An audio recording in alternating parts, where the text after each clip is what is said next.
Thank you very much, Professor Tim, for your kind words.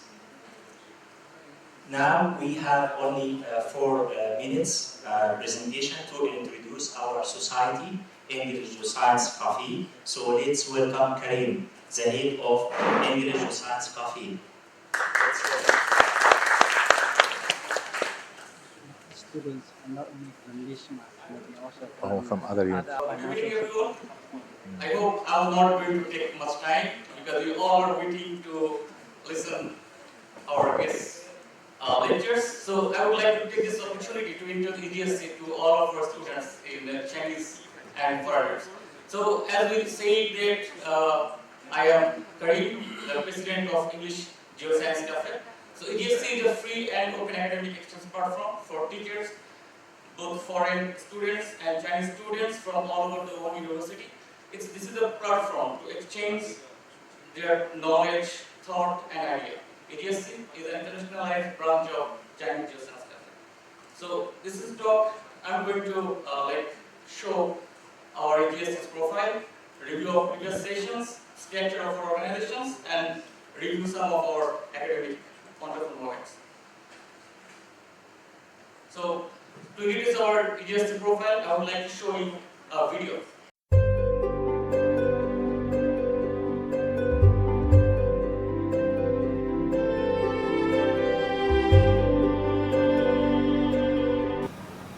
English Geoscience Cafe is established in 2017. English Geoscience Cafe is an international student organization under the auspices of listeners. Our mission is to serve as an academic platform. To date, English Geoscience Cafe has successfully hosted and organized 51 English lectures. English Geoscience Cafe is comprised of 4 departments. Basically, Secretary Department, Social Activity Department, Promotion Department, and Editorial Department. Our goal is Providing a free and open academic exchange platform. Creating new ideas and fostering new friendships. Providing rich and memorable experiences. Improving communication skills with others. Resolving linguistic and cultural differences. Geoscience Cafe. Achieve the dream while talking and laughing. Geoscience Cafe. Achieve the dream while talking and laughing. Geoscience Cafe. Achieve the dream while talking and laughing.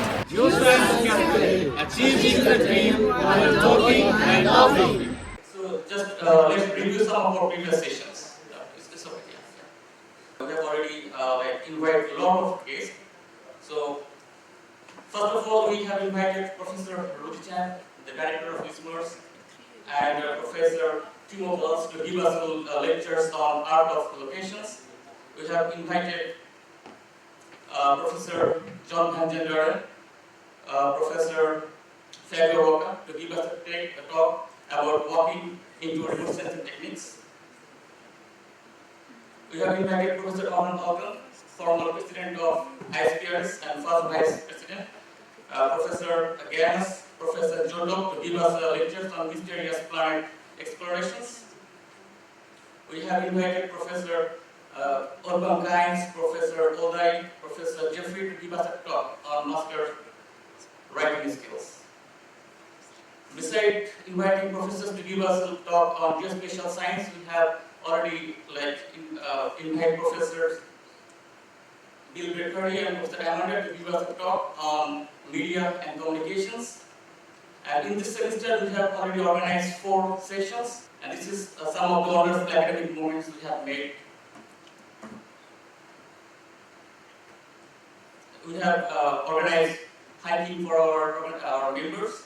We have team parties. It is established in 2017. We have published 2 academic collection books. Karim, for your presentation. Let me first introduce our distinguished guest. Professor Ishimi holds a BSc in Civil Engineering from Ain Shams University, Egypt in 1984, a postdoctoral diploma from IPC Netherlands in 1989, and MSc in Survey Engineering from Ain Shams University, Egypt in 1990, and a PhD in Geomatics Engineering from the University of Calgary, Canada in 1996. Dr. Ishimi is professor and the former head of the Department of Geomatics Engineering at the University of Calgary. He holds a Tier 1 Canada Research Chair, CRC, in Geomatics Multi-Sensor Systems. His research expertise includes geomatics multi-sensor systems, GPS, INS integration, and mobile map systems. Dr. Ishimi is also the founder and the president of Microengineering Tech Inc. METI and the profound position in PPI. Professor Ishimi is also the director of ISPRS Geospatial Week Cairo, Egypt, scheduled for September 2023. Let's welcome our distinguished guest, Professor Ishimi.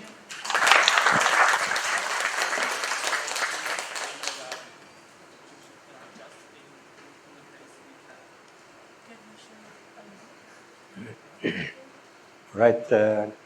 Good evening, everyone. It's a great honor to be here. Thanks, Tamer, for the nice introduction, and my friend Rajit Chin for the very nice words. It's a great honor again to be here and to speak about a non-technical topic. Right. I think I thank Shaima for sending me the title. I did not want to change it. I think you sent me, or Tamer. So I think one of you sent it. So I said, okay, I will take it as a challenge, and I try to, speak about, a topic that is non-technical. But if you want to hear technical, then Friday morning, I think at 10 o'clock in the morning, there is a lecture.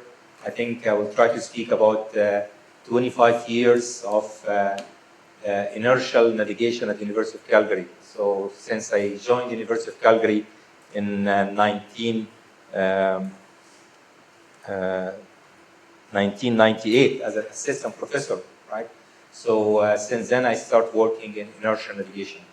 I added a couple of slides about myself because I did not know, where that you guys will introduce me. But I think I want to emphasize in a few things here that although my bachelor was civil, right, but it was focused more in surveying, which is support here.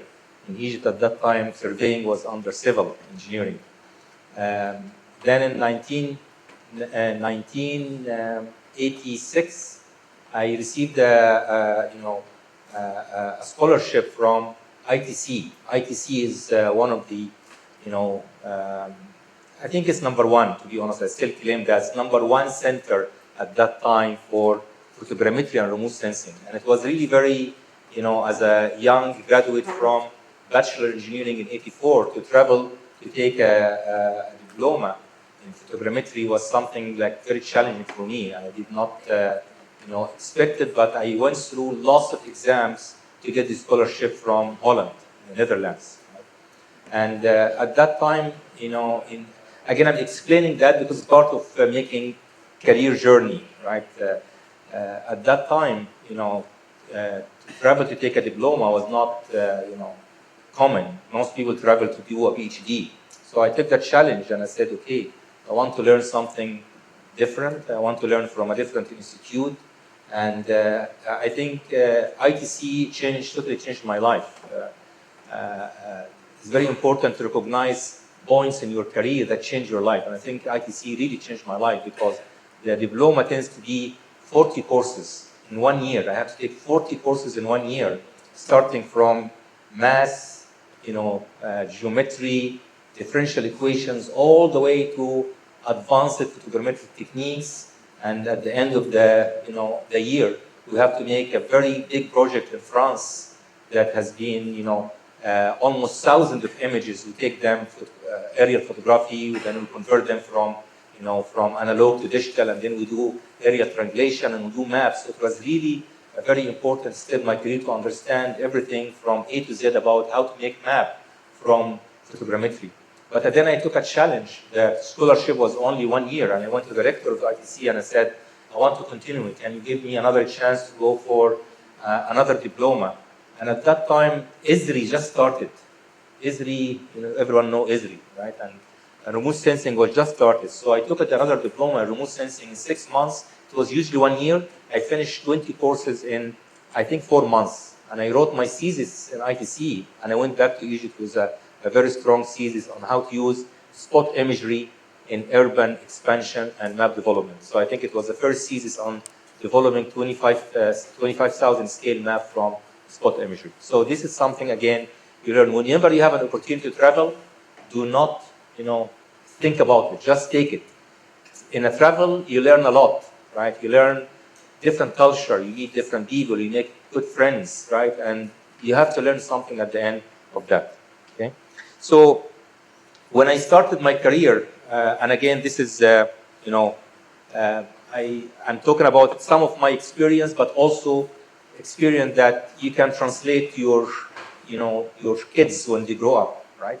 I started my career in Ain Shams University in Cairo, and the moment I stepped into engineering, I said, okay, I have to be a professor like the one who teach me there. So to do that, you have definitely to maintain lots of things. One of them is you have to definitely get a very good GPA, and it's very tough in this university. You have definitely to learn beyond the courses you learn undergrad. So your graduate career, which will lead you to maybe postdoctoral career, which will lead you to a professor, start really from undergrad. I know right now you're already graduates, right, working in grad, but this is something that you can take to your, maybe kids in the future. And it's very important that in undergrad, you do intern. I did lots of intern when I was an undergrad at Ain Shams University. And the only thing, we don't have awards like here, but we have something called distinction award. If you give a distinction, you get some money from the government. At that time, it was 90 Egyptian pound. If I translate that into RMB, it would be about maybe 10 RMB right now. But 90 Egyptian pound, I still remember when the first 90 Egyptian pound I took, I bought 2 t-shirts, I bought 2 jeans, and I bought shoes. At that time, it was the Egyptian pound were very strong. So again, building your graduate career starts from undergrad. In order definitely to get into graduate, and again, this is, guys, I'm telling you from, again, my experience. I think the first thing, in order to guarantee secure a position in a graduate program, I think if your government recognize you, I think you will definitely get recognition from other universities. So if you manage to get funding from your government, I think it will make it very easy for other professors in international universities to do it. The reason I'm saying that is that in China here, CSC, Chinese Scholarship Council, has been very good for, I think, Yuli, right? And many other. I think most of the Chinese students I have, almost, I graduated maybe close to be 40 PhDs. Probably 30 of them will have CSC. And when they have CSC, I don't think about it. Why? Because it means that they already have been excellent in their university. CSC does not give anybody a scholarship. It has to be excellent in order to do that. In order definitely to apply for graduate studies in international, the first thing the supervisor or the one that you want to work with see is your CV. So you have to definitely, CV is not just mainly saying how many courses you took or your transcript. No, it's actually, I don't look at that because I only know that universities, good universities that send students or students come from certain universities must be good. I look at other things, extracurricular activities. What did you do, like in a network like that, in GeoCafe? I look, did you take extra English courses, right? Did you take extra programming courses, right? And I cannot emphasize in a graduate students, right, or a future postdoctoral or a future professor cannot do implementation, then don't think about career development in academia. You have to implement, right? Ideas come to you, you are the one who have to, to prove it. You cannot ask somebody else to prove it for you, right? So definitely you have to learn extra curriculum activities. Another important aspect is, I think it's maybe not very common, but I think I will encourage every graduate students in the future to choose the supervisor, not the supervisor choose you.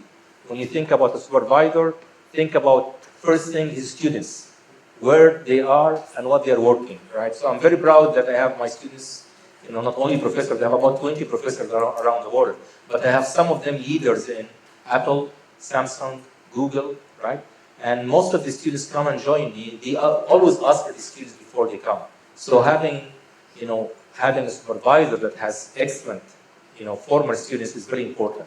Not only for your studies, give you an indication of the professor, but also these are your gateway if you want to work in industry or you want to work in university. It's very, very important. Another important thing is once you already get into, once you get into graduate studies and do PhD, and I think maybe some of you maybe they're starting, right? And you're already being with a good professor, because I think Wuhan University, all professors are good, right? I think I'm not saying that because I'm here. No, Wuhan University, you guys are really very lucky to be in Wuhan University. Wuhan University is a center of excellence in everything you have to do with, mapping, surveying. I know not all the students here maybe in this area, but of course it's a strong university. So you really are lucky to be here. But once you arrive, and I hope that you already done some of the steps here, the first thing you should decide about the area with your supervisor as soon as possible, research area. Because I don't think the supervisor will tell you what to do. And even if he tell you, right, it is you that's going to do the work. The thesis, the PhD thesis, at least in Canada, is not under my name, it's under the student name. It's copyright is the student. Right? I think China is the same. So it's your work. The supervisor only there to give you guidance, right? And maybe open the door for you in terms of, facilities, right? In terms of maybe working in a project that he or she has been working very hard to write a successful proposal and successful funding to support you. But at the end of the day, it's you, right? And if you manage to decide about the area quickly, then you have enough time to take courses that can serve you. Don't take, of course, I encourage you to take any course related to the topic, but of course you need some core topics that serve your background in this area. Like in my group, 99% of them take inertial navigation and take GNSS and take estimation for navigation. After they take these courses, I tell them go and take any course you want, right? They take 3D vision, they take photogrammetry, they take image processing, because every course you take it adds your knowledge and it adds your expertise. Then once you already decide, I think you should definitely start working as soon as possible in your proposal. A proposal is not, a simple thing. It's your next step to having a PhD. So it has to be very, detailed in terms of literature review, deciding about the gap analysis, what gaps you have in the market, then what are you going to do, which is your contribution. Every PhD and master's has to have something new. You have to have something that you say, this is my work, right? I will tell you that in a few slides. I can claim that I did something new in my PhD, right? I was naive not to patent it, but I will speak about it because this is a lesson, right? I'm sorry, sometimes I read from slides. I usually don't read from slides, but this topic is not, I came for that only in the last 2 days. So I collect my thoughts in 2 days and I put them on papers, right?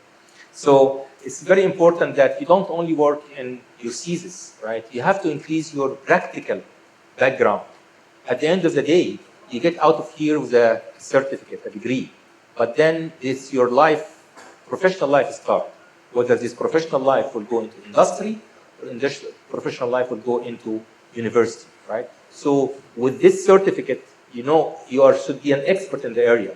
But what is really important is everything around the area. And one of them is definitely you have to know how to write, how to present, right? 90% of your work, whether it's in university or industry, is actually writing proposals or writing, communication and presenting in front of a team for discussion. So it's very, very important to learn soft skills, project management, presentation, right? And of course, during career, try to do intern. It's very, very important. I encourage every student I have, if they can work with industry, even for short term, is very, very important. In Canada, graduate students are allowed to work 20 hours, right, every month. 20 hours is, 20 hours per week. 20 hours per week is like 2.5 days, right? So I have lots of students have my tax intern, they can work with industry. And always you work with industry in similar area, like Ascensius, Novatel, the Atlantic, some of my companies, right? There is no problem with that as far as serving their thesis.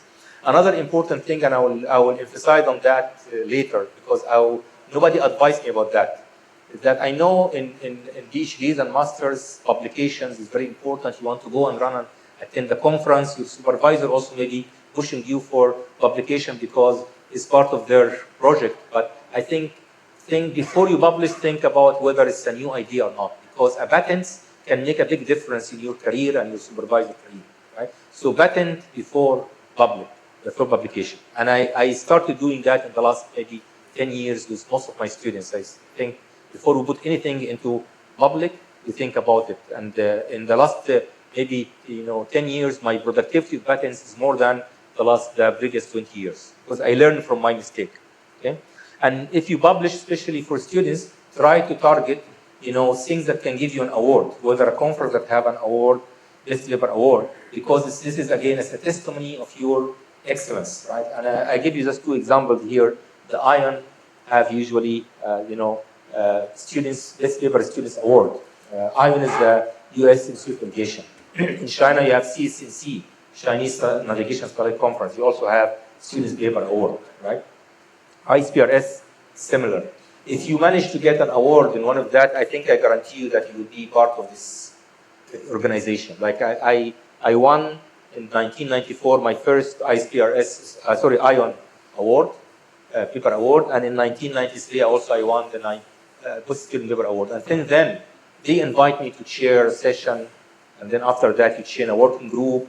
I don't know if you know that I chair the U.S. Institute of Navigation, two major conferences. One is the GNSS, which is very rare. They give it to non-U.S. citizens, right? So I chair the GNSS conference, which is the largest GNSS conference in the world, right?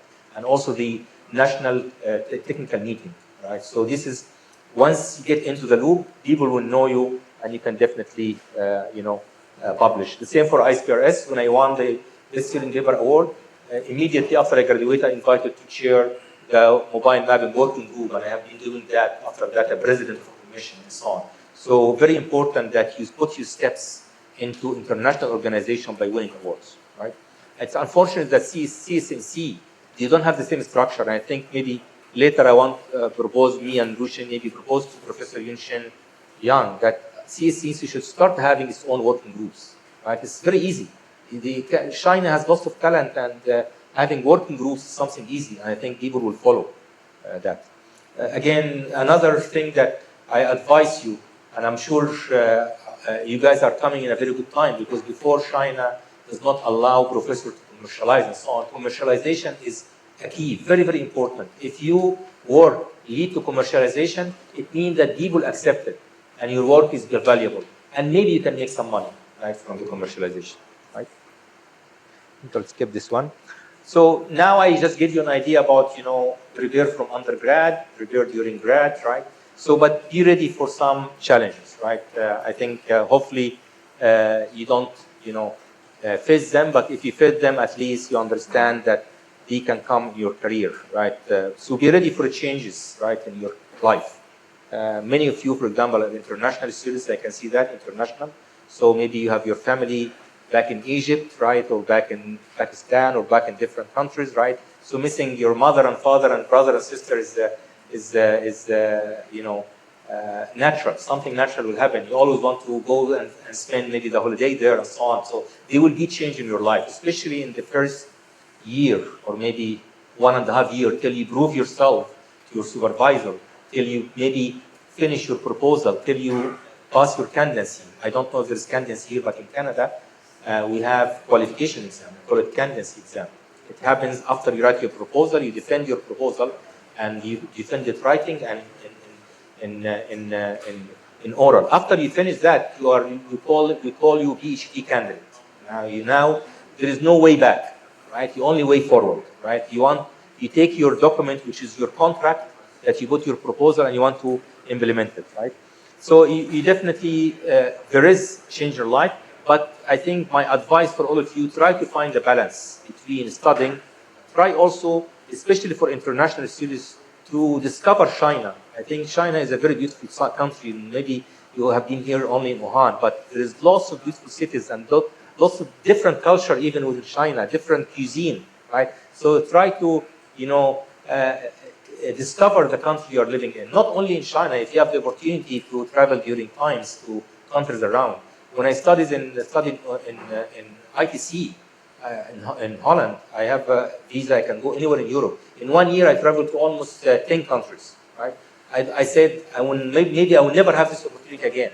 So I traveled sometime weekend, I just go to another city or another country, right? Because it's very short. But travel, get to know people. And just do that in your spare time, because this also sometimes can get you out of the pressure loop so that you can come to have energy and think again. Okay? And I think traveling here is not very expensive, I hope, in China. Okay? But also your professors here they have money, they can help you with some of that.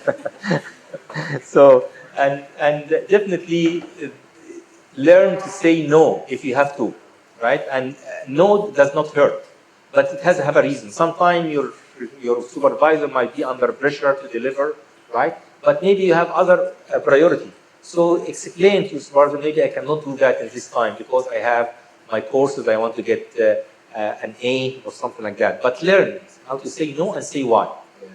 Okay? So be ready for this situation. And for me, definitely, like in my case, they can tell you, I'm very accommodating. When a student tell me, no, I cannot do that because I have a project I have to deliver for my course or a seminar, then for me, the priority is for students to get good GPA, because this can get them awards. And if they get awards, they get money. If they get money, then they can be maybe not feeling under pressure. Okay? Again, be realistic and be honest yourself in what can you do and what you cannot do, right? I came across many proposals, not necessarily in my students, but I'm in a supervisory committee in electrical, mechanical, and I ask students sometime, can you really do that in 2 years, in 2.5 years?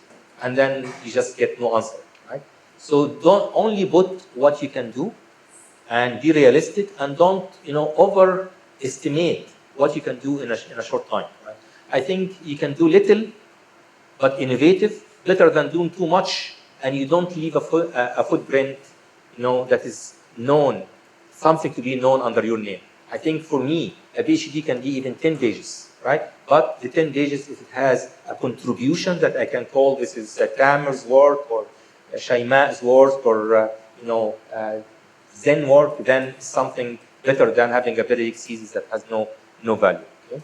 Another thing, of course, I always encourage my students in graduate courses that it's not only the lecture. In fact, I always, my first lecture in inertial navigation and integrated system, I said, for every hour I give you, you have to put between 3 and 5 hours. Okay? If you don't go 3 and 5 hours, I think you will not learn. Right? So be ready, and don't take too much courses, because sometimes it can burden you and you don't get to learn. Right? So take realistic courses. Okay? I think the rest, maybe you guys know very well. I mentioned it during the work. Try to do the first thing. Also, I always ask my graduate students or even the people working in my company, do you have a logbook? I think the best one as logbooks in my group over the last 25 years was Zhao Jinyu. You always write, and write very meticulous. Sometimes you write in Chinese, but it's okay. I have no problem, right? But always have a logbook or and your computer to write everything. Sometimes actually ideas. For me, sometimes ideas come when I was sleeping. If I wake up, I just write it quickly, in a notebook or my to-do list, right? And I mentioned about the proposal. It's very, very important that you have, strong, innovative, contributed, thesis. Okay.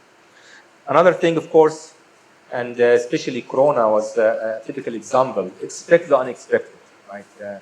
Sometimes things does not work the way you want. Sometimes the hardware that you maybe plan with your supervisor takes longer time. Sometimes failure in having enough data for your thesis. So always be ready for unexpected stuff, and always have a plan B, right? What if I don't have this system working? What can I do? Can I rely on maybe public data and so on? So be ready for that, and be definitely being flexible. Try to be flexible with yourself and with your supervisor. And remember that definitely pressure is not only technical. Sometimes it's physiological, right? try always, to release yourself by, again, going around, traveling, and having good friends. Good friends is very, very important. Okay? So I have maybe few, this is some general, but I have few tips I think I can give you. And I call them advice for successful career, academic career. The first one is definitely the 4 Bs. I call them the 4 Bs, right? I think in order to be successful in your career, you have to be positive, right? Receive everything in a positive way. Never take it first in a negative way. Take everything, even the criticism that you have from your supervisor. Oh, you're not producing. He or she is worried about you, not about him, right? So take always positive, be principled, right? Principled, have many meanings, but do not, of course, it's very critical in Canada that you cannot copy. Copyright is very, very important, right? Proactive, always try to think about what is next, right? And sometimes you guide your supervisor. You can say, no, I think maybe I can do that better. And in that, it can come a new idea. And of course, productive. I think also among the 3 people here, they are the one top productive. Yuri was also, I think, he made his mind when he come and did after he finished his PhD, he worked in a company for some time. Then he came back for postdoctoral with me. So I said, what is your objective? He said, my objective, and this is great. My objective is to go back in a professor position in China. So I said, okay, publish. And I just tell him that. And in 2 years, I think he have, how many papers? Maybe 15 or 16 journal papers. It's amazing. Actually, less than that, more than that in 1 year. Right? So again, if you know what you want to do, right, and you're being principled, I think you're definitely will be, and you know what you want to do. I think this is, you have to work with what you want to do. Of course, I call the graduate studies, whether it's a graduate or undergraduate or even postdoctoral, is a journey. You discover yourself because you learn new things, but also you produce new things, and you discover things in your life. The first time I joined the University of Calgary, I did not know C language, right? And everybody was knowing C. So, and I came from ITC, where Fortran was a standard, right? But I have to, in a GNSS project for my course, that time the instructor was Gerard Lachapelle. I think many of you work in GNSS, at least will know the name. Gerard is a very tough guy, but he's very also friend, right? So I told him I don't know Fortran, I don't know C. He said, learn. Okay? But if you fail, come back and do the project in Fortran. So I challenged him. I said, okay, I will learn C. So again, it's a journey. I decided to learn a language on my own. I did not take course while I'm taking 3 courses in my first semester at the University of Calgary in 1991. I remember I have my pajamas with me. I sleep at the university because 3 courses there is a nightmare. Nightmare. 3 courses mean 9 hours lecture. Multiply that by 5. So 9 times 5, you have 45 hours of study for every 1 hour. As I mentioned, 1 to 5 hours. Plus, I learned in C, so I did not even sleep in the first three months of the University of Calgary. But the good thing that I can go and eat at student centers, for free at that time. Okay. Always be open for changes, and I mentioned that already. Sometime your supervisor maybe find another project along the same line but different objective. I think be open for changes, but also be realistic and can you do it or not. Okay? The most important, I think, advice or tip of advice I give everybody is don't hide from mistake. If you make a mistake, I think a mistake you can learn. Mistakes always can lead you to learn something, right? So, but there is nothing wrong in making mistakes. I think the only thing is that you have to realize it's a mistake and you have to admit it's a mistake. And once you admit it's a mistake, then you can definitely, adjust it and you can improve it and you can correct it. Okay? They definitely keep moving forward. You will hear lots of criticism, whether you are in an exam, you are presenting in a course, whether you're meeting with supervisor. Take the positive part of it, right? Even if there's negatives also because you want to correct, some of the wrongdoing you're doing in terms of technical. So take the positive part and be, open-minded. Okay? I mentioned that already, that it's not only about technical. Learn from everything around you. I encourage every one of you nowadays that there is lots of open online courses, right, related to topics that maybe it's not 100% related to you, but it will come in the future, like AI, machine learning. You know, I encourage most of my students right now to go into Berkeley, or we have also in one of my company for RoboGarden, we have in RoboGarden we have a module about AI and machine learning. Learn these things because it can help you in your career, future career. Okay? Always make connections, networks like this one is your biggest assets.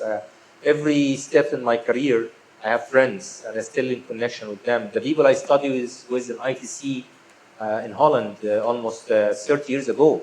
Now they are all presidents of companies. 3 of them are actually chairman of geodetic survey or mapping in a country like Pakistan, India, and Turkey. So whenever I go there, I always visit them. And there is potential for work with them as well. So your network is really your assets. And definitely be patient. You know, being patient is your number one line of defense when you are under stress, right? You'll definitely have, you know, resilience and stress, but of course this is very, very important for success. Another important thing is that utilize your co-workers. I'm sure that is happening here. You come, there is people here has been here in 3 years, they have different experience than you, or they have, you know, different knowledge than you, then they can help you.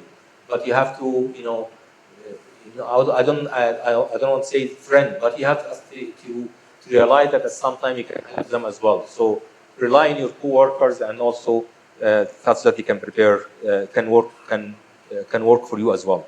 And of course, prepare for the future. The future is not only about your PhD. The future is what's happening after that, right? Whether, as I mentioned, you want to be like Yuli decided to be a professor, then he planned for his future by knowing that what's required. You want to come to Wuhan, he has to publish, you have to have some patents, right? So plan for your future is very, very important. Okay? If you decided, if you want to be, again, in the academic career, I think it's very, very important to do 2 things. One of them is definitely be, a postdoctor for 1 year, right? Not more than 2 years. If you stay more than 2 years, then there's something wrong. I encourage everyone, right? Unless it's a must, right? To only work 2 years as a postdoctor, right? 3 years is okay if you're really doing something innovative, right? And work with industry and so on. But by doing the postdoctor, you're really going to fill lots of gaps in your career. Why? Because in PhD, you only focus about your work and maybe helping others a little bit. But in a postdoctor, you have the luxury to work with many, right? So I know Zhao Ji, when he was there, he was working almost with 5 or 6 different PhD students, published with them, right? So he also learned, but he learned from him a lot, right? So it's very important. And of course, expand your publication record. It's good for your resume. Most of universities, cannot hire people unless they really have been maybe 1 year as a postdoctor or something. And when you have a postdoctor, you have the opportunity maybe to teach a course at university. If you have the industry career, I think also a postdoctor is very important. Many of my former students that went to postdoctor find a good job also in industry because they know that you're not only taking a focus area, no, you expand this through your postdoc. Okay? Now I'll give you some lessons I learned, and I hope you guys learn as well in your early career. But I learned by doing a mistake, and one of the mistakes I mentioned that I did not know when I joined University of Calgary what's a patent, right? So, and unfortunately, my supervisor was Professor Klaus-Peter Schwarz. He was a professor for science, right? There is professors like that, professor for science. He was the president of the International Association of Geodesy, president of the IUGG, and he did not really care about patents or anything. But I think we made a mistake, and one of the first mistakes we did is that early in 1992 we came up with the first idea. I think us and Ohio, but I think we were better at that time, at State University, with the first mobile mapping system. This is actually part of my PhD. So this is a 1993. It was a system integrating 4 cameras, an IMU, which is a ring laser gyro IMU, and an ASTRIC geodetic receiver at that time, right? And the idea was to come up with a system for Hydro-Quebec. Hydro-Quebec is the largest energy, natural energy company in the world. It's in Quebec. And the Hydro-Quebec actually manages, utilities in Montreal, Quebec City, Ontario, New York even. And in Montreal, I'm just giving you why the reason. They did not know what to do. They came to University of Calgary and said, we have a problem. What is the problem? All their electrical wires, right, are passing above houses. And in Montreal, specifically in summer in Ontario, it can get very hot, 32 degrees, and these wires can sag and touch houses and touch trees, and they can make actually electrical shocks for people. Some people dies from that, right? So they came with this problem. So my former supervisor was, again, a geodetic guy, knows very well gravity. And if you know gravity, you know very well accelerometers, what can you do? And then we learned together, inertia. In fact, in 1992, we started working on the first GNSS, integrated GNSS inertia in the world. I think we can claim that because our software at that time was the only software that we can sell to companies. And we managed it within this project. But let me go to the main point here because I will speak about that on Friday, right? So we came up with the first mobile mapping system, but we were naive, right? Even in 1996, when we commercialized it, right? This is what the system in 1996, and it was supposed Hydro-Quebec to build 30 units that they can survey, and they built that to survey Montreal, Ontario, and so on. But then, we did not patent the idea, right? And later, of course, many companies use the same concept. Patents, of course, is a protection, right? And the reason I'm saying that is not because of this companies, like this is a system that later we developed in early 2014, the same system, but the same ideas came from these guys. They make billions and billions of dollars, right? From the same idea that we came up with in 1992, right? And for a simple mistake that we did not patent the idea, right? In fact, always Google and other companies fight about ideas of mobile mapping. So they always, lawyers, bring my papers in 1992 and 1993 and 1994. They said, no, this is public domain. You guys cannot fight. And one time I remember 4 years ago, I received a very strange call from the not governor, this is actually the Attorney General of an area, a county in California, asking me to, can I be a expert witness for a debate between two major companies. I cannot mention the name because I was under NDA, about mobile mapping. Right? I think you could know the names. They're huge companies in California. Everyone is claiming that no, you cannot do that. Maps, I produced maps before you. But then this Attorney General found my papers and said, no, you cannot do that. There is papers in 1992. So he called me, can you come for one day? We'll cover you and we give you even $10,000. I said, you know what? I can give you my opinion in writing, but I don't want to be between these two guys because they can crush me later, right? They're big companies, billions of company dollars. But again, patent if you can, right? Another idea that I think I did a mistake in 2001. It was the first portable idea, right? That system that used camera, IMU, right, and GPS just to survey, a survey stick, right? And I did not patent that. Later, I think, many companies, as you can see, Trimble, Google, Leica, they came up with the idea of handheld mobile mapping systems, right? So I think my advice for you that when I mention patent before you publish is because some people will take your idea and make money out of it. So why cannot make money as well, right? So I learned by this mistake, and since I started my first company, Trusted Positioning, we developed 10 patents first, and then we put it into the company. Then we are in a mindset that Samsung or Apple cannot come after us, right? Because you already protect them. Okay? Another very important thing, and this is for not only for satisfaction, but also for a strong network, is commercialize. If you can, develop something that other people can use, again, commercialize it. And for that, I think, again, I still say the same mistake. We developed the first, photogrammetric workstation, and this you can see even from the imagery. This was a a video image 640 by 480 pixels. That's very, very small. Right? Nowadays, even with your phone, you can get more than that. But we did not, again, patent the idea of closed-range photogrammetry.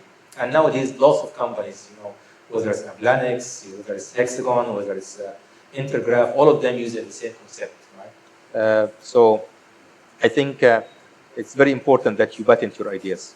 Okay? I think I always also say, listen, always acknowledge others. Never forget about your supervisor, because I think I can claim that among ITC, there is two people also changed my life. The first one is Klaus-Peter Schwarz. He passed away, unfortunately, 5 years ago, but I call him the master of inertial navigation. He's the one, I think, when I started applying for PhD. At that time, it was 1990. You guys are lucky because at that time we have only mail. There is no email, right? So we communicate by mail, right? I communicated to Queen's University, Sydney University, I think Berkeley, and so on. And I get lots of offers. But this guy wrote me a very nice letter. Right? He said, I think your background is excellent.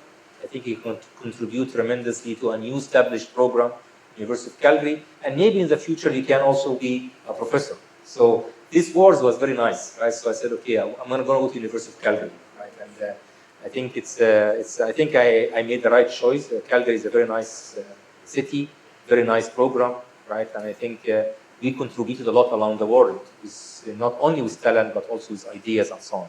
The second person is Gerard Lachapelle. Gerard is, I think many of you know the name.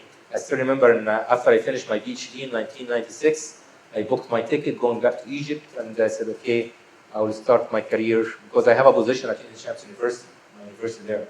But then he gave me a call and said, I heard you going back. I said, yes, I booked my ticket. I said, okay, I will buy the ticket from you. He said, why? He said, maybe come, we need you for maybe 1 year. So he tricked me. I said, come for 1 year. I said, what can I do in 1 year? He said, okay, come and do postdoctoral. And if you decided, then maybe we'll give you a short-term professor. So I went back, and he was very nice. He prepared a big meeting with Klaus-Peter, Gerard, Ed Krakowski. Ed Krakowski, these people are founders of the science of geodesy, GNSS, inertia. And they put me in a room and said, I think you're good. You should take a 3-year term limited position at the University of Calgary. And if you decide to go back, then go back. So I said, okay. So I signed. But then after 1 year, the dean called me and said, no, you have to stay. We give you a position without any interview, without anything, right? Stay at the University of Calgary. And since then, I stayed, and I quit my position in Egypt. But I never forget my country. Almost 60% of my students come from Egypt, fully funded by me, which is very important. For you guys, even if you decide to stay in China or you go anywhere, never forget your roots. It's very, very important. Right? Give back. Always give back. And of course, my students, some of them, I think, most of the work I did is they don't have good students. I will never do it. Especially in the left-hand side, I just put this because the first one from the right here is Chris Goodall. He's the first co-founder with me in trusted position, right? He and this lady Zaina. And I think because of them, they are good. And I think also maybe I was a good guidance for them. We made 40 million from this company. There's nothing to hide, it's public. When you make that, it's not about the money, it's about the happiness, to make money, but also to make a good name, that you sell a company. It's not easy to sell a company to New York Stock Exchange company, because New York, when a company is public, in order to buy a company, they go through lots of due diligence. Is your work is true? You are not infringing in any work. Is your patents are not infringing in Apple, because they don't want to get sued after that. So it's a testimony that your work is working fine.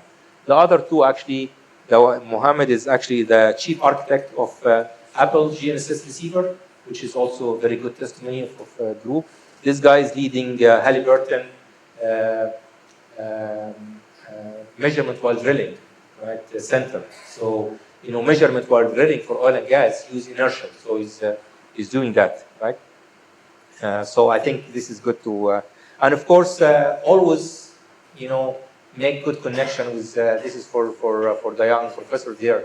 I think I put it there because there is someone here. I think Can you recognize someone of this picture here? This was in 1990, 1990 what, Georgie? 2005, yeah. So this is actually Zhao Jin Yuan was no white hair, right? No white hair, yeah. So this is my house. I used to do a barbecue for the whole team and the family and so on. So I think this is good because, always keep the good relation with your coworkers. When I call them coworkers because right now they are professors. Once you are in a PhD, one day you will be a coworker with your supervisors, with your co-workers here. You will be PhD as well. Right? So it's very important that you keep the network. This is all one of the best things you're going to learn. You make good friends that will stay with you for a long time. So I hope with that, I think I give you a little bit of, some technical lessons I learned. I gave you some, I think, social advices. But at the end of the day, I think you guys are lucky to be here. This is very important. So make use of that and capitalize on your time here. And I wish you, every one of you, the best in their career and their degree first. Thank you very much. Thank you very much, Professor Naser for this valuable lecture. It provided us with invaluable guidance and knowledge to excel in our academic endeavors. Now, let's welcome the audience's questions one by one. And at the end of the session, Professor Naser will select the best question and the winner will receive a prize from our society. So let's start with the question.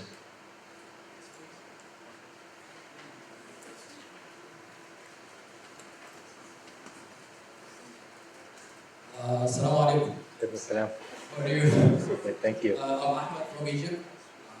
I'm doing PhD in Host, Washington University of Science and Technology. I work in energy and work on engine research.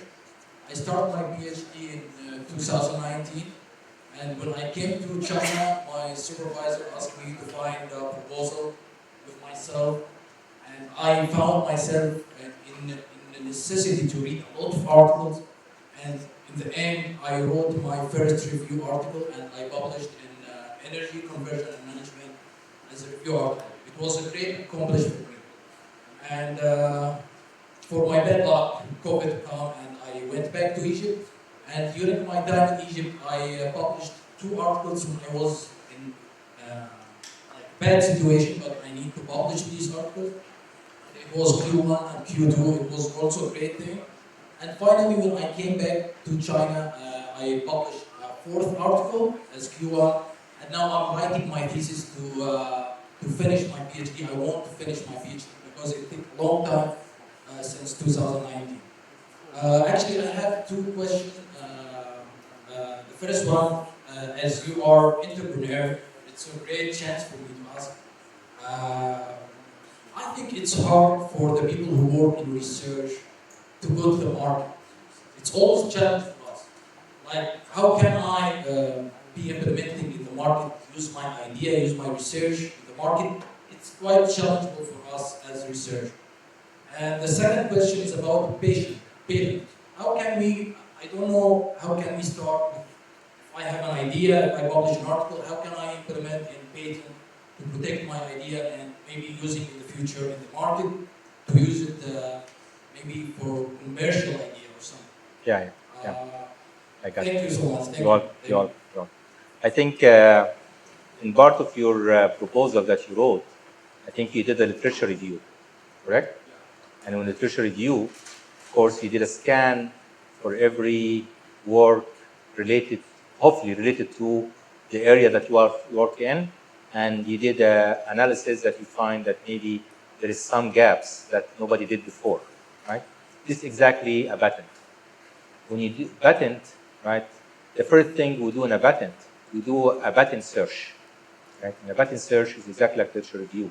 You set, and you go into the US Patent Office, or you go into Google a patent, and you search for keywords related to your,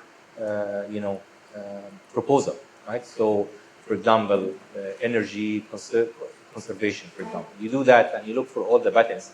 You read them, and from that you know whether your area that you are proposing is similar or close to these patents or not. If you find that they are not related, because in a patent, there is always be an officer in this patent office who will do exactly the same, right? So it is good actually in a patent that you say that there is patent by Mr. X or Ms. Y or so on, but they missed this one, and this one I'm doing in my patent. It's exactly like a PhD proposal, right?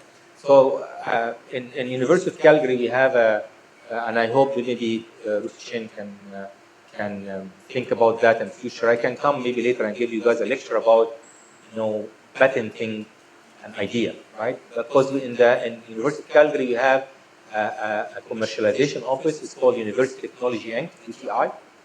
And now it's called also Innovate Calgary. And they provide every month a lecture about protecting ideas, right? How to write a patent. A patent is exactly the same as a PhD proposal. It has, objectives and it has claims. In a proposal, we say objective and methodology, right? So it's exactly the same component, right? And you write it, later you give it to the same entity or you give it to a patent lawyer. A patent lawyer is someone, most of the patent lawyer in the technical area are engineers, but the only thing they took an additional 2 years in legal patenting, right? So they take it and they write it in their own understanding. Like in my current company, for example, Microengineering or Profound, our patent lawyer actually is an MSc from Queen's University in electrical engineering and from Royal Military College in Geomatics. So when I tell him about inertial, GNSS, sensor fusion, he knows, right? And sometimes he actually do the patent search by himself. So this is for the first part. For the second part, right? For the first part, we talk about. The question was starting a business. Yeah, starting a business. Okay, starting a business exactly the same like writing a proposal again, because you can start a business. Anybody can start a business, but if this business is not offering something unique or something has edge to what exists in the market, then you'll always you face the challenges of raising money. Because at the beginning, any company, you have to raise money, right? And the first level of raising money, we call them F&F, friends and family. Okay, so you go for friends and family that trust you, right? And they put money into the company because they know that you are a good guy and a technical and so on, and you are friends, right? But at the same time, there are lots of burden on you, right? Because you are friends, right? Like in my first company, I have trusted positioning. We raised $5 million. 3.5 are coming from friends and family. So which means that it's like a loan, a burden on my head. If I don't give it back to them 2 times or something, then it's really very bad. But I'm lucky we give it back to them 4 times, right? So in order to convince friends and family, you have to have a good, saying, this is the market, this is what I'm doing, it's different, and this is how I can capture part of this market, right? And then once you have the friends and families, then you go for investors. Investors are the toughest one because they have to do lots of things in terms of due diligence about you as a person, technically, and founders, the board of the company. They do also about the patents, they do about the market size, and what you claim that you can provide innovation. So again, the business case or the business proposal, we'll call it actually the business plan of the company, is exactly the same as a PhD. Because the only difference is just you add some finance to it, about how much you need and how much you're going to make in 1 year, 2 years, 5 years, and this all, prediction, right? So I think it's nothing different than a PhD proposal, other than you just have to make a strong case that your company is doing something unique and different. Like for example, Professor Naser Singh is doing indoor. Indoor has been there for some time, but he's doing something really unique, right? Using different way of positioning that does not require lots of infrastructure, no too much power, no change in the user equipment, right? So this is unique, and therefore, I hope I cannot say too much, but he can say about himself. He can raise money easily from investors.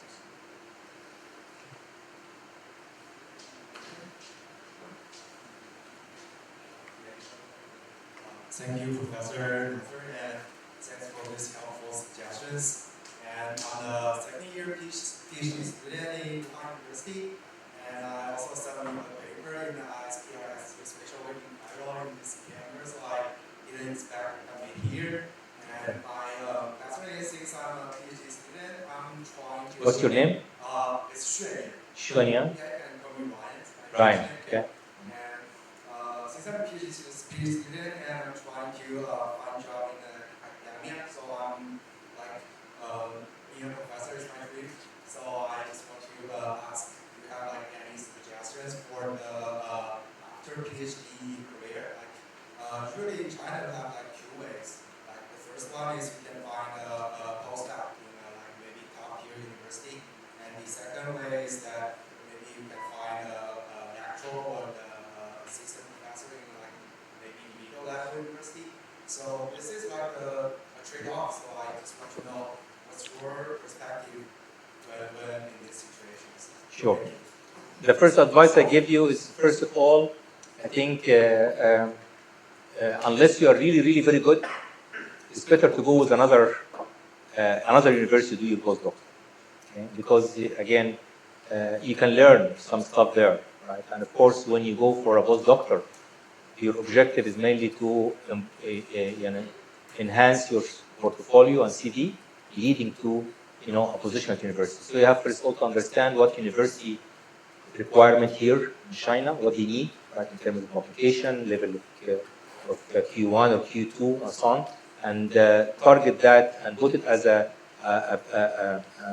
plan for you, and inform the postdoctor supervisor that you're going to, because he mostly will be paying you, right? That this is your objective. My objective is to do postdoctor because I want to work in academia, and I want to publish this year maybe 4 journals, level Q1, maybe 2 conferences reviewed and so on, right? So it's very important that you be honest and clear with the postdoctor that position you're going to. Another advice I'll give you, I think in China right now, nowadays, I think having short-term industry experience is also very important, right? Because it also shows that you can go from academia to industry, different level of work and different level of working with colleagues and so on. But if you can manage to patent through your company, because at the end the patent is not used, maybe it's a company, right? But your name is there. You have the credit scientifically, but not the company always owns the patent. But then you can also increase your portfolio, right? I worked in Alibaba for a year. Oh. After I got my master's, so I just quit that to Excellent. Then it's, you already have the industry experience. Then I think my only advice is definitely you have to go to a postdoctoral for at least for 1 year with the objective that you meet the requirement for some university. Don't go for what you call it low profile university, because if you go there, probably you will stay there.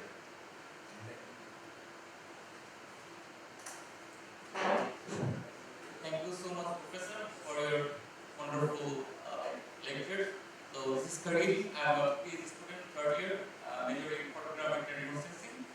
And my first focus area is urban above-ground biomass estimation. Urban, say it again. Urban above-ground biomass estimation. Okay.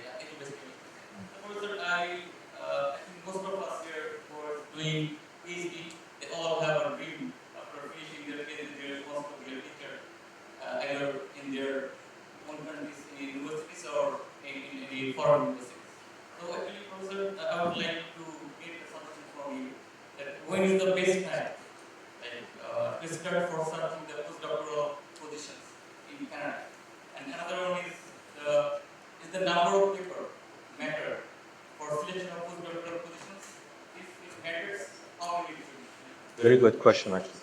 I think the planning for, if you want to go international, like in Canada, in the US, or in Europe is the toughest one, because their understanding, their definition of postdoctor is a little bit different, right? So, but I think if you want to go to Canada or US, I think you need at least to plan 9 months before you finish your PhD. Why? Not only because of the visa process, because you don't want to leave a gap between your graduation and starting a postdoctoral fellow. So I would say minimum 9 months. It can go to 1 year. And there's nothing wrong in sending your CV to different professors around the world, right? And asking them that you will be finishing and you're planning for a postdoctor. But one advice I would give you is that CV, as I mentioned, for a postdoctor is a little bit different, because in a CV for a postdoctor, I always look for your objective in terms of research statement. So you need 1 page or 2 page research statement. And in this research statement, you should clearly say what you want to do, because this will give the supervisor or the one you're applying to a very good idea about how future looking you are. Okay? And of course, you cannot send, let's say, someone in photogrammetry, you send them a proposal for GNSS. So you have to choose, the supervisors working or the professors working in this area, and of course they should have money, right? So you know professors have money when you look at their group. If their group is large, then it means that usually they have money. So and also they have postdoctors before, right? So if they have postdoctors before, then they have the culture of having a postdoctor. Like I always have maybe 2 to 3 postdoctors, because I usually have a group of 15, around 15 people, so everyone can work with 5 people, for example. Okay? So it's very important that you choose a supervisor that knows and has postdoctor before, and also his or her former graduates went to university after that, because in this case he knows that they are coming for a purpose. Right? The other thing that the statement is, besides the research statement, is your objective from, as I mentioned, from this postdoctor. You're coming for 1 year or 2 years because you want to, increase your portfolio and CV in order to go back to academia. Because it will be good also for the supervisor. Because if you have someone graduated from, or come out of the group and go to university, it's good for him or her. Right? It's good for their CV. Yeah. Is paper, like research article matters, like number of research article matters. Oh, sorry. Yeah. Okay, sorry. Of course, always we look at productivity, right? But as I mentioned, for me specifically, 1 patent is like 3 to 5 journal papers. Right? So if you have 2 patents, I think it's indicate that definitely you're excellent in terms of finding a gap in the market for certain area and you patent it. Because after you patent, at least you provide the provisional patent, because a patent is 2 steps. One is called provisional patent. Actually, it could be 3. Provisional, and then after the provisional, after actually you submit the submission date, you can publish, no problem. After the provisional, right, now you are free to do whatever, you can put everything there because it will be in the patent, right? So typically, I look for definitely publications, but if you have patents, I definitely weight it more. But also I look at the university from he or she coming from, because some university culture does not support patent, right? Especially from, for example, from Europe. Sometimes they want publication more than patents. Thanks for this informative presentation. I'm Ahmed Bishop, postdoctoral in the School of Geodesy and Geomatics at the University. And also I hope I meet you again in September in Paris. Inshallah. Just one point. Most of the people in this group say to you. Oh, thank you. So my question is, anyone asking about PhD and next step? So to continue the speech, so what is the next after postdoctoral and your advice for postdoctoral? And you also mentioned about family, if you have family, role, so how to manage if you have already family with you? Yeah. So Yeah. to give us how to manage life. Yeah. Some advice from your experiences. Yeah. Okay. Thank you. I'll answer the last one first, because I think it's straightforward. When you have a family, I always advise my graduate students, if they have family, I said maybe keep the family in their home for the first semester. Right? Once you pass the first semester, at least you finish your courses. Because courses usually are the most, at least in Calgary, the most toughest part. If you pass the courses, you have to get a good GPA. If you get a good GPA, it will open some doors for you. And if you finish good courses, then you can focus more in the research.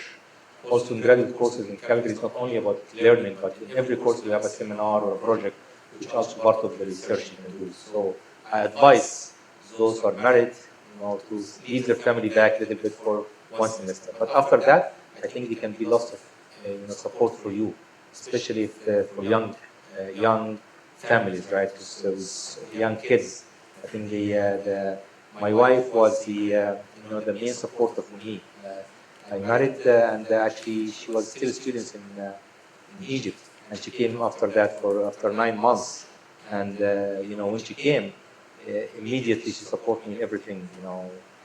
Food very important. For example, when we have going out, going out with her was fun. So it's a lot of support. Someone to talk to also at home is very important, right?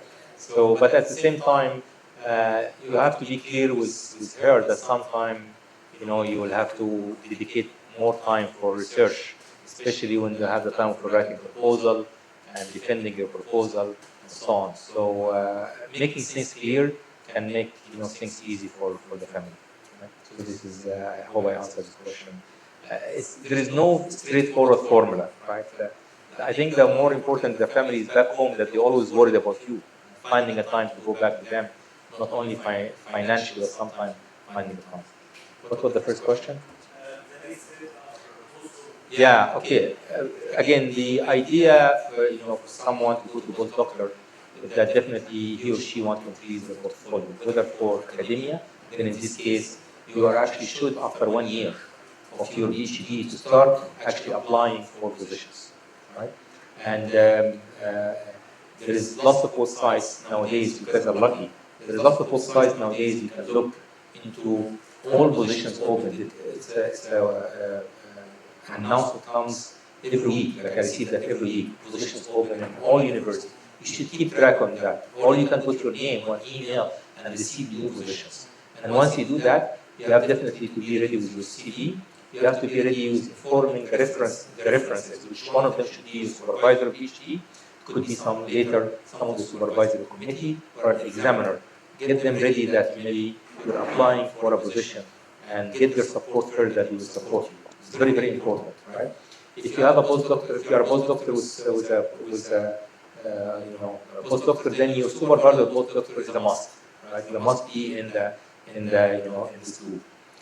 Also inform your supervisor, whether it's the PhD supervisor or postdoctor, that you're always looking for, position, because sometimes they have different network than the one publicly known, right? So, for example, I have a postdoctor right now with me is doing an interview at Purdue, right? He did not know about it at all.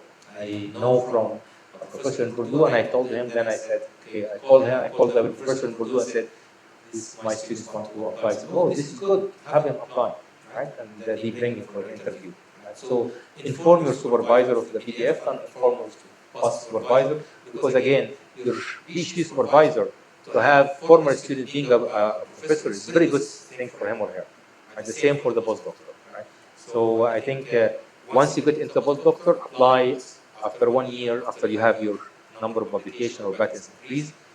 Keep your network with your post supervisors such that they can help you with the process. Thank you so much. My name is Boaz. I'm a master student in photography at Geomatics, and thank you so much for the presentation and successful stories. Thank you so much. So my question is, some of us we come from countries where the sciences are not putting science in life, like academia and industry. It's like something which is very different. Like academia working from here, industry is working here. Like if I want to be successful in my career, so maybe I come from that country. What is the advice that you give on that also? Okay, thank you. I came from Egypt, right? Egypt is an old country, but the same. Also, maybe the support for science there is not very high because of the economy, right? But it's you. It's not the country that you came from, right? That make yourself, right? You are lucky that you have the opportunity to come to go out and be part of this university, right? So prove yourself in your master. Make one of these guys ask you to stay for PhD, right? If you do well in your master, you do a good, innovation in your master, then hopefully they will get you into a PhD either here or another university in China, right? And once you get this opportunity, then the sky is the limit for you, whether you can really work here. There's lots of companies here, tech companies, that can have talented people coming from Wuhan University. But, most of the GNSS companies, mapping companies are all coming from here. So you have the opportunity to work in industry. But if you decided to work in academia, then maybe you go back home, right? Because you have a good PhD from a good university, right? And you could actually be the, a seed for a new area in your country, right? And once you be a seed, then you can actually have lots also of other things to do in your country, businesses and so on. Right? So I think my advice is that you have the opportunity right now to capitalize, right, what opportunity you have here, to make use of it, right, and always be positive that you always can find a way, whether academia back home or academia here or industry here, because you are in a good program on university. Professor, I'm Hussein, PhD student in geodesy. I want to ask, or at first I want to arrange our thinking or your steps, as you said. You said the better, in conclusion, as a better, try to public implemented in our PhD and try to fill our gaps in this study by postdoctoral, and it's better to find a good opportunity in other country or other universities. But I have practical experience before PhD and before master. So I think I continue the question of Dr. Muhammad. What is the best? Continue as a lecturer in a university inside or outside our country, or work in a practical field, because you know the situation for our country and this kind. And it is hard for East, for our country. It's hard to stay total time outside your country, or grow up your kids outside your country. So it's a better work practically or in academic. It's actually one of the toughest questions, because I have to go through that. When I decided to take the position at the University of Calgary, I have a lot of internal debate with myself whether I go back home. I have a daughter. I want her to be grown up and with the family there. But then after I graduate, actually, I worked in industry for 2 years, actually 3 years, right? And when I take the contract from the industry, it was a company in Montreal, and then I worked in the US for 1 year. One condition I put the contract that they have to give me in the contract as a bonus tickets for me and my family to go back home. Really, it was my only one condition, that they give me a bonus ticket. Of course, the ticket at that time was $500, $400. So I remember the CEO of a company said, "Why you want to? I can give you the money. Why you need a ticket?" I said, "No, a ticket means that will allow me to go back, at a certain time, because I want my daughter always to know her family." And so it's a challenge, right?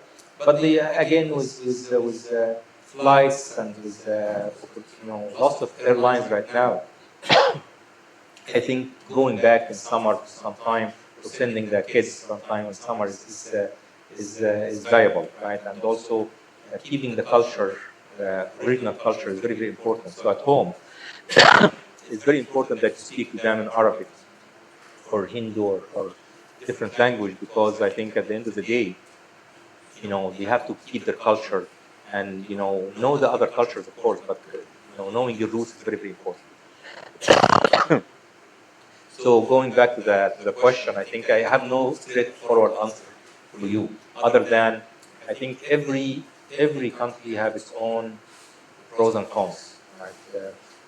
I think if I went back to Egypt, I would never have the opportunity that I have right now in being known around the world. It's a fact. Okay? Not because of me, or because just because I don't have the same opportunity and same facilities and same funding right there. Right? But also you have lots of Chinese work in Canada, and lots of Chinese work In fact, in our engineering program, we have almost 25% of the faculty are Chinese, right? So why they don't come back? It's a balance. It's a choice, people's choice, right?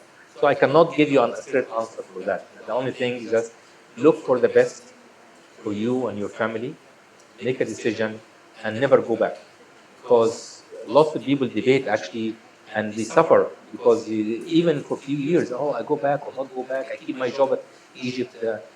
In the first 2 years, I still have my position at university in Ain Shams. But then I said, no, I can't.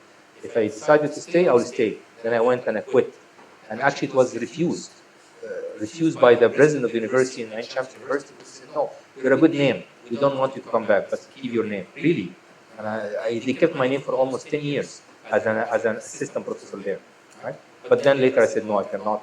It's better to give it to another person. So, when it comes to family and, work, I think you have to balance between that. And I think nowadays, in many countries, you can always keep your culture because you have people around you from the same. I think there is lots of mosques here you can go to, I think, right? I know in Canada we have, everywhere. So we have also Muslim school, for example. So again, you have to think about where you want to stay. I think again, having a PhD from this university is definitely very good. It can open other doors for you around the world, right? Again, deciding about where to stay is a personal choice. Think about the best for you and what you want to be in the future. I told you my case. If I went back, I would think I would never have a chair. I will never be a president of a commission. I think not because of that, because of the economy and because of the investment signed there. Right? But I think Egypt is improving very well these days.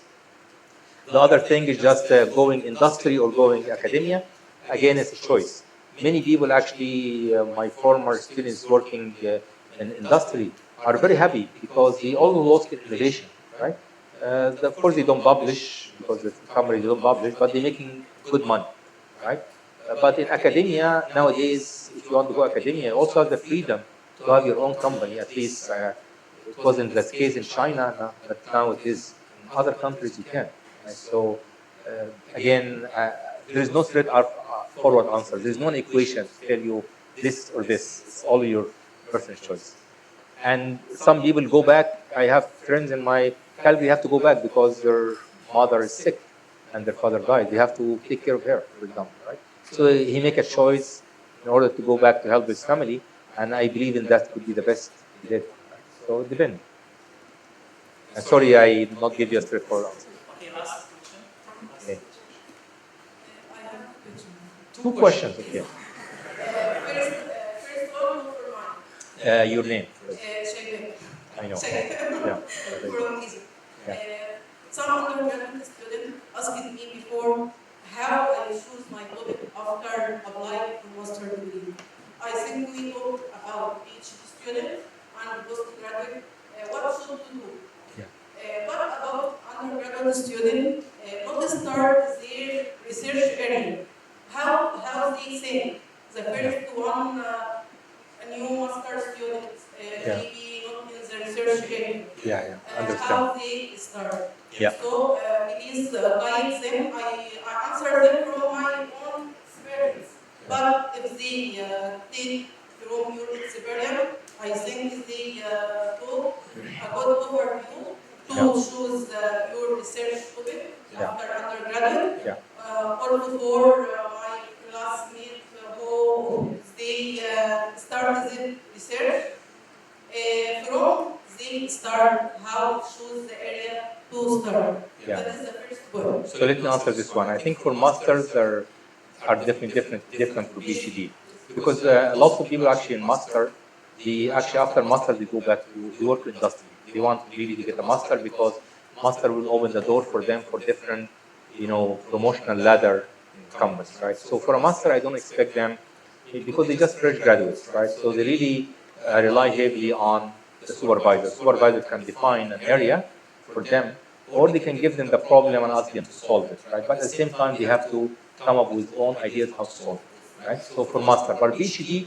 no, PhD actually is totally different. PhD is someone who can be a professor like me in 2 years, right? So lots of of thinking have to come from the PhD student, because if he or she cannot think independently, then maybe PhD is not the right track for them. Okay? For undergraduate. But undergrad going to master, right? So undergrad going to master, then I think they should rely heavily on the supervisors, because the supervisor can guide them into the area much better than them, because they don't have enough knowledge. But once they have a master and go to PhD, then it's different. The PhD should actually come with their own proposal in a certain area, right? For example, if you work with Professor Rishin or Zhao, then you know that you're working indoor navigation, right? Maybe they tell you, we have solved this and this, try to solve it another way. Then you go and think about it, right? It has to come from you, right? Because at the end, the contribution is you, the PhD, not him, not the supervisor. Okay? The second question, what's your advice about people who change their career, shift career? A lot of, some of the students from different area come to study with sensing, GIS, but their background about geography, like me, I am a communication and electronic engineer, did master degree in mathematics. Now I studied remote sensing. My research area is embedding change detection using deep learning technique. Yeah. I using deep learning technique, and I know what we will do in PhD when I apply for it. Yeah. But shift career background, no, you know, I studied different courses, and I have a knowledge. But when I talk with other In with a depth, lot of in depth, yeah, experience, yeah. they told me you don't have background. But I told them I already studied these courses and I know this area. But my research doing is in this area. I can answer you in this area. So some of us will shift careers avoid some problem. What's your advice? Thank you. It's very good. That's why the first point I mentioned, after grad, decide on the area as soon as possible, right? Because once you decide in the area as soon as possible, right? If it is not decide with your supervisor. You cannot just go and this coming to first time in a meeting with supervisor, said, I want to work on this. No, it cannot work this way. You have to convince the supervisor that with your background in computer science, for example, and AI, that you can contribute in this area in a different way, right? And then if you get an agreement together, then you go and think about it, and don't do something that you cannot contribute to, right? If you decided to work in AI as applied to remote sensing, and you don't have the remote sensing background, then the first thing you do, use the courses. And I think I mentioned courses have to serve your PhD thesis, right? But again, your contribution might be in the AI part, right, or the machine learning part, but it's applied to remote sensing, right? So never claim that you are an expert in remote sensing, but claim you are expert in AI and you're serving the remote sensing area, right? Of course, it's almost maybe few percent of graduate students shift their area, but it could happen, right? And if you think that you cannot do it, then you be honest with yourself and with the supervisor. Say, no, maybe I cannot contribute to remote sensing, but I can contribute to machine learning and AI as applied to remote sensing. And maybe in this case, you can come up with an agreement. And the agreement between you and the supervisor is the contract. And the contract is the proposal. Convince me if you can do something new in machine learning and AI as applied to remote sensing. Come, bring the proposal, sit together, present it, and then you agree. Once you agree, it's like paying a contract between people. Okay? I hope I answered your question. Since our time is limited, we will suffice with this amount of questions. Thank you for your valid questions and Professor Naser's clear answer. Thank you. Now we would like to express our gratitude to Professor Naser for his insightful lecture and valuable contribution to our society. As a token of appreciation, the English Science of EGSC would like to present a gift to Professor Rashidi. The gift will be presented by the head of EGSC, Karim, on behalf of our society. So please, Karim.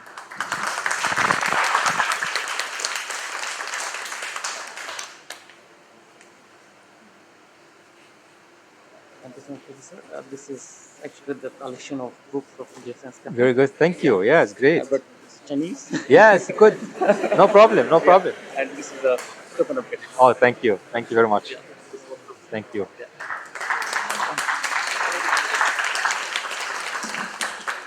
Thank you.